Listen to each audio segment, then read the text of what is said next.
I was 19 years old at the time, working at a sketchy motel. The motel was pretty run down, and the majority of people who stayed there were locals that were just doing things they weren't supposed to be doing. Let's just say the cops came by multiple times a week. I worked as both a front desk person, checking in these creeps all hours of the night, and as a housekeeper who got to clean up their nasty, vomit-smelling rooms afterwards. One afternoon, I was working as a housekeeper in the second building of the motel on the backside furthest from the office.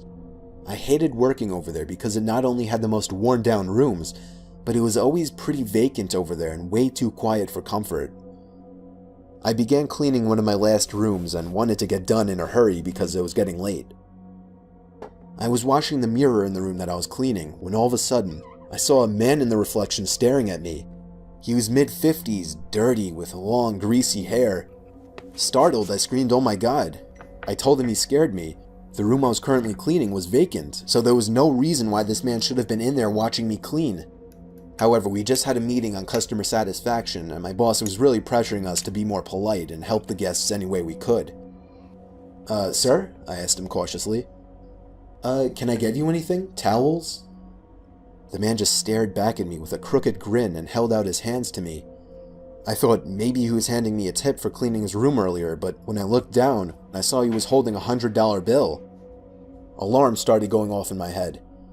No one tips $100 on a $40 a night room. The man just smiled and said his name was Terry. He said he was staying in the room next door with his wife Sherry and sort of joked about their names rhyming. He smelled like car oil and alcohol. When I asked him why he was trying to hand me $100, he laughed deep in his throat and said, "Me and my wife were watching you, and we just wanted to have fun with you."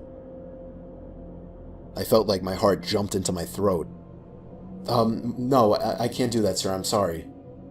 I wanted to run out of the room screaming, but he was blocking the door, my only exit.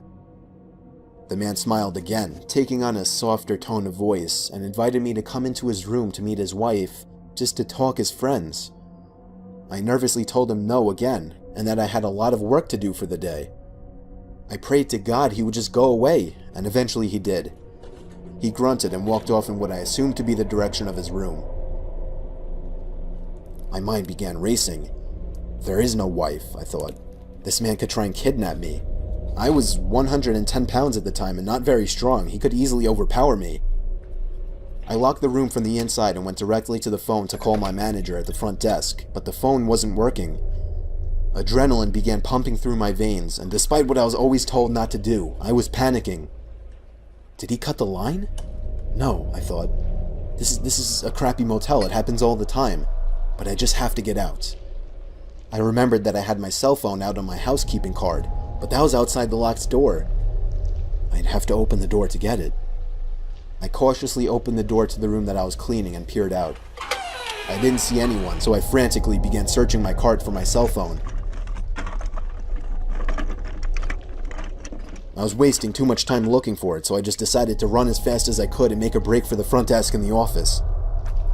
Then from behind me, I heard the man again, but this time he was screaming to someone else, "She's running, she's getting away."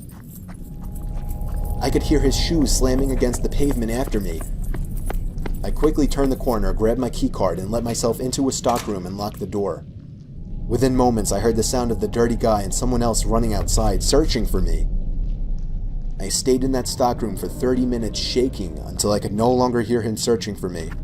I finally got the courage to run the rest of the way to the front desk. When I made it there, I collapsed into my boss's arms and he called the police. The man and whoever else was in the room with him peeled out before the cops could arrive, and I was beyond shaken up. According to the police who ran a search, this wasn't the first time he had done something like this, and he was actually wanted for sexual assault, gross sexual imposition, and in the past was once charged with rape. A few weeks later, on what happened to be my birthday, this guy was caught. A few weeks after that, I quit. I will never again work at another motel.